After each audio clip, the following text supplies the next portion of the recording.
आप सबका यहाँ बहुत बहुत स्वागत, नमस्कार। ये प्रेस वाले आपके सामने खड़े हो गए मगर हमारी बात नहीं बोलते ये लोग, है ना। कहना पड़ता है कि हमारे मित्र हैं मगर सचमुच में हमारे नहीं है, मोदी जी के मित्र हैं, अदानी अंबानी के मित्र हैं। क्योंकि जो जनता की बातें होती हैं तो लिखते नहीं है, दिखाते नहीं है। आपने कभी देखा है टीवी पे किसान की बात होए, मजदूर की बात होते हुए टीवी पे देखा आपने कभी? महंगाई के बारे में सुना? कभी नहीं।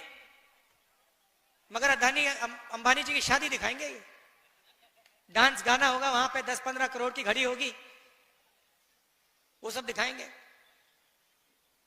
मगर इनका काम सरकार पर दबाव डालने का होता है। इनका असली जो काम होता है, अगर सरकार कुछ गलत काम कर रही है तो ये रखवाले होते हैं। मगर आजकल ये काम नहीं कर रहे अपना। तो सबसे पहले मैं आपका स्वागत करना चाहता हूं। आप यहां आए, हमारी बात सुनने आए, दिल से आपका धन्यवाद करना चाहता हूं। 1857 की जो क्रांति थी उसमें राणा बेनी माधव जी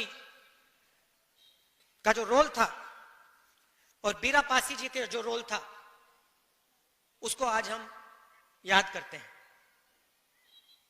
उनकी मूर्ति का उद्घाटन किया और अभी मैं कह रहा था जिन्होंने मूर्ति बनाई कहां है? लखनऊ से आए हैं। मैंने कहा कि बहुत सुंदर मूर्ति आपने बनाई है, तो आपका भी हम रायबरेली आपका धन्यवाद करता है।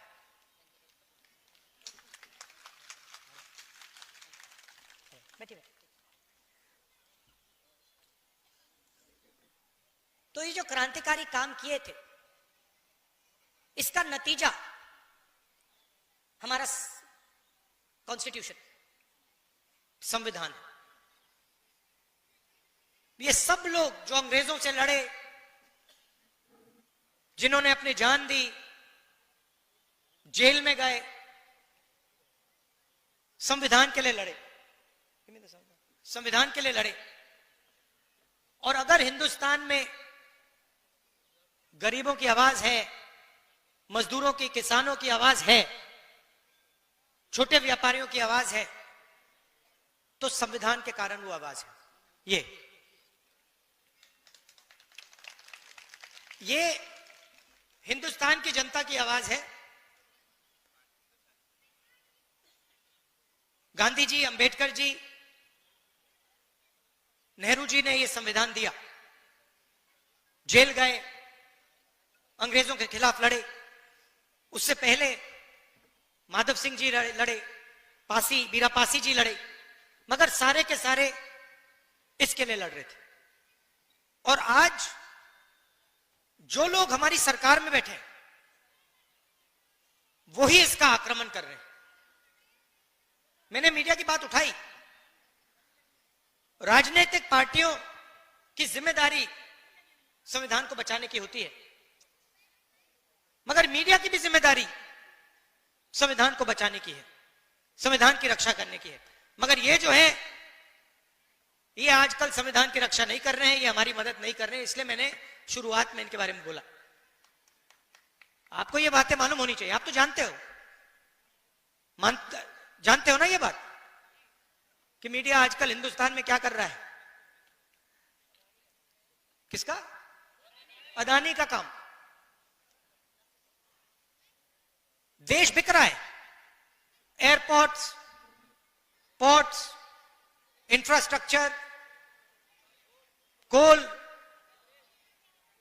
रेलवे, सारा का सारा बिक रहा है।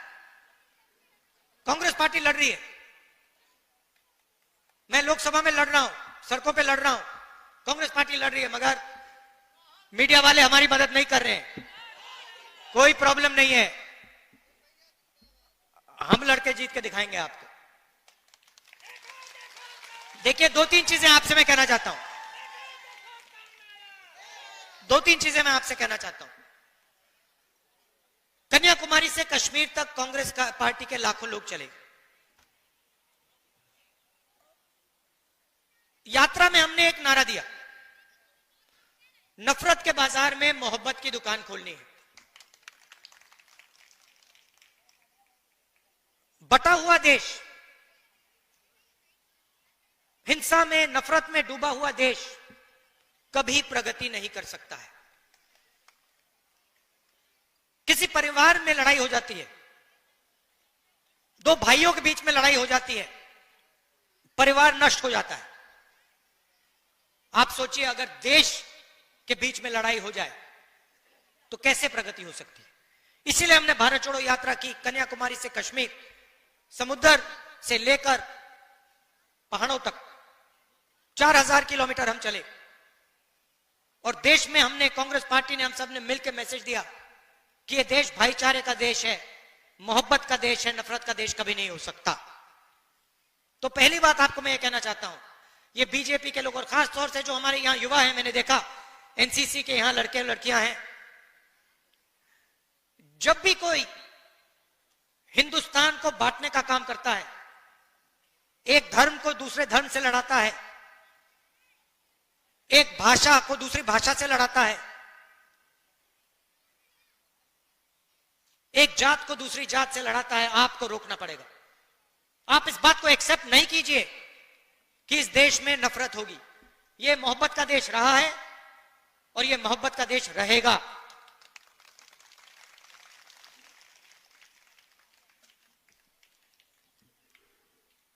दूसरी बात, देश के सामने दो सबसे बड़े मुद्दे हैं। सबसे बड़ा मुद्दा बेरोजगारी। आज मैं युवाओं से बात कर रहा था, मैंने उनसे बोला, ऐसे टेंट में बात हो रही थी, मैंने उनसे पूछा, देखो, मैंने उनसे पूछा, देखिए आप लोग सब पढ़ाई कर रहे हो, आप डिग्री ले रहे हो, ठीक है, आपको डिग्री मिल गई, हाथ उठा के मुझे दिखाओ, आप में से कितने लोग सोचते हो कि आपको डिग्री के बाद रोजगार मिलेगा? 100 बच्चे थे। आपको मालूम है कितने युवाओं ने हाथ उठाया? एक ने। 100 में से एक लड़के ने हाथ उठाया, बाकी ने हाथ नहीं उठाया।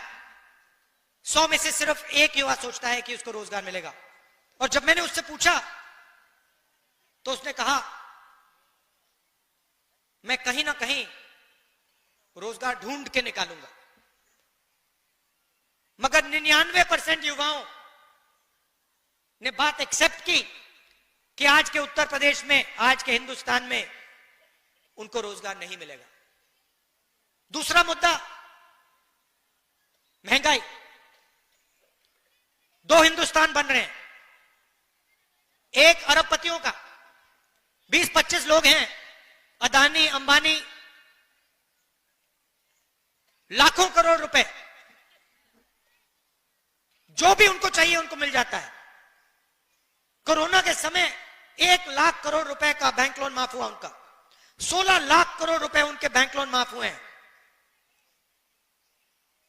और दूसरा हिंदुस्तान, आपका हिंदुस्तान, हमारा हिंदुस्तान, मेहनत का हिंदुस्तान, मजदूरों का, किसानों का, बेरोजगार युवाओं का हिंदुस्तान। हमें ये दो हिंदुस्तान नहीं चाहिए, एक हिंदुस्तान होना चाहिए। अगर वो सपना देख सकते हैं तो आपको भी सपना देखना चाहिए। ये नहीं कि अंबानी का बेटा, अदानी का बेटा जो भी सपना देखना चाहता है देखता है, और किसान का बेटा प्राइवेट यूनिवर्सिटी में मेहनत करने के बाद, लाखों रुपए देने के बाद रोजगार नहीं पा सकता। ऐसा हिंदुस्तान हमें नहीं चाहिए। यहां हम कैसे पहुंचे? नरेंद्र मोदी जी ने नोटबंदी करके, गलत जीएसटी लागू करके छोटे व्यापारियों को, स्मॉल मीडियम बिजनेस वालों को खत्म कर दिया है। यह पॉलिसी सिर्फ नरेंद्र मोदी जी की नहीं थी, यह पार्टनरशिप है। नरेंद्र मोदी जी ने और अदानी अंबानी जैसे लोगों ने ये पॉलिसियां छोटे व्यापारियों को, किसानों को, मजदूरों को खत्म करने के लिए बनाई है और नतीजा आपको दिख रहा है। उत्तर प्रदेश के युवाओं को रोजगार नहीं मिल सकता। अगर आपको रोजगार चाहिए उत्तर प्रदेश में छोड़ दीजिए, हां तेलंगाना में, कर्नाटक में मिल सकता है, वहां जाके आप मजदूरी कर सकते हैं, मगर उत्तर प्रदेश में आपकी सरकार आपको रोजगार नहीं दे सकती है और यह सच्चाई है। इस बात को एक्सेप्ट करना ही पड़ेगा। तो यह लड़ाई है। एक तरफ कहते हैं 400 पार, 400 पार के बाद हम संविधान बदल देंगे। हमने कहा हम देखेंगे कैसे संविधान बदलोगे तुम लोग। चुनाव के बाद मोदी जी ने संविधान यहां लगा दिया था।